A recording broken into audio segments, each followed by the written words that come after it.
Hey guys, Jared Beckwith here. I'm a registered EEG technologist, and in today's video, we're going to look at a patient with 2 possible seizures in the last 6 months. They said that they woke up on those 2 days not feeling very well. Something felt really off for them. And they said both of these events were associated with very high stress levels and also sleep deprivation. So very 2 possible triggers that are common to provoke seizures. So let's see if these events were possibly related to some seizure activity. They also have an extensive family history of epilepsy, and they're already taking Topamax and Lamictal for anti-seizure medications. But they haven't had any clear-cut seizures recorded on EEG. So let's look at this recording we got today and see what we can find. So when we open up this patient's record, we immediately notice this wire's going a little bit crazy. Could these be epileptic spikes? No, not really. It's just maybe the wires being moved or touched. So it's just noise on the recording. So that's nothing to worry about. And as we scroll through, we can start to count the patient's background rhythm. Now you count that in the back of the head, O2 and also O1. We'll go and count how many waves per second. 1, 2, 3, 4, 5, 6, 7, 8, 9. So about 9 waves per second. The background looks pretty continuous. There's some more noise on the FP1 lead. So it looks like it's about 9 waves per second, posterior dominant rhythm. That's what you call the background in the back of the head in O1 and O2. Here's some eye blinks here.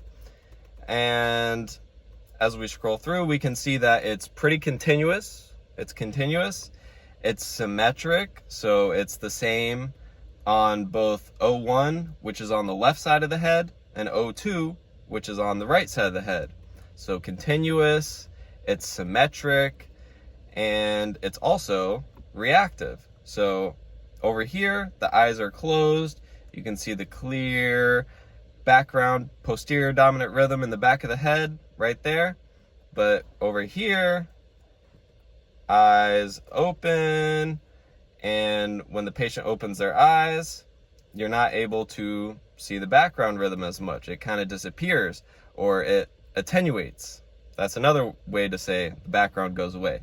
But when they close their eyes closed, you can see the background reappears, and it's pretty prominent, 9 waves per second. Now as we scroll through, it's likely we won't see a seizure since this patient's events were so rare. He only had 2 in the past 6 months, and they happened when he was just waking up. So if you're giving a recording in the middle of the day, probably not going to catch any major seizure events.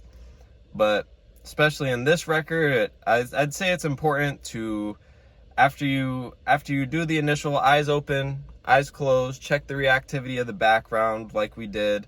It's important to try and get the patient to fall asleep, because if this patient's events both happened while they were essentially waking up from sleep, we could possibly get some interesting recordings while the patient is sleeping, see some epileptic activity.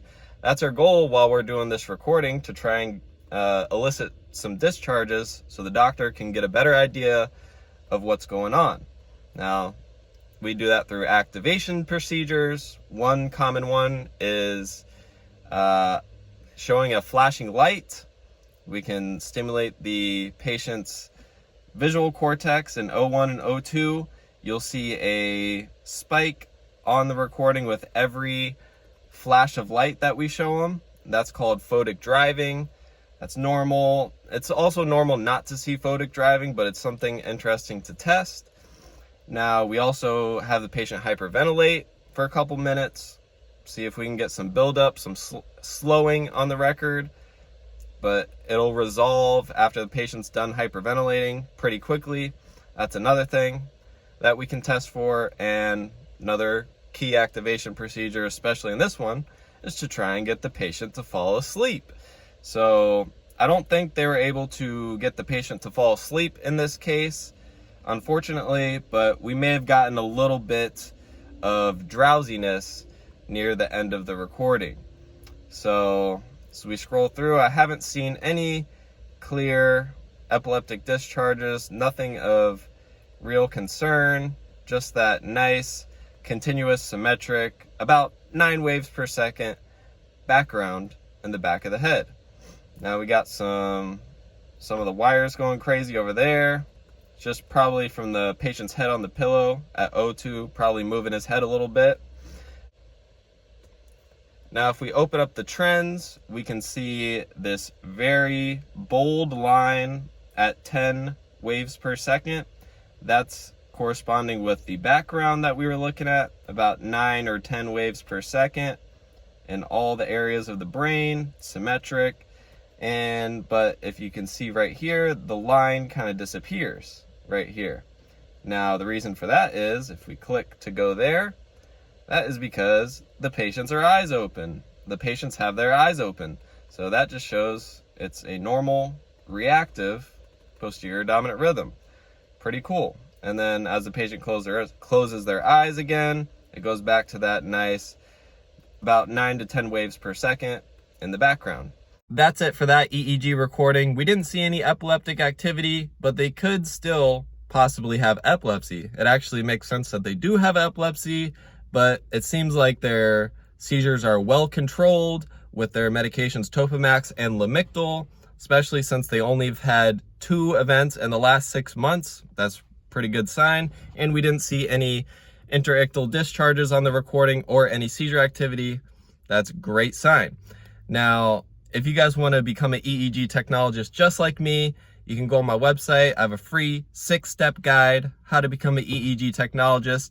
And if you get through to the 3rd step and you need to start hooking up your own EEGs to practice, I sell my own EEG machine, shipping in September. I can walk you through step 1, where you know nothing, all the way to step 6, where you can become a registered EEG technologist just like me. A lot cheaper than going to EEG college for sure. Tens of thousands of dollars cheaper. And you get your own EEG machine. I think I got the best school on the planet. If you guys want to join, go to my website, ioneeg.com. Thank you guys for watching. I'm going to keep making these EEG videos for you, even in the hot Florida sun. Thank you for your support, and I'll see you guys on the next video.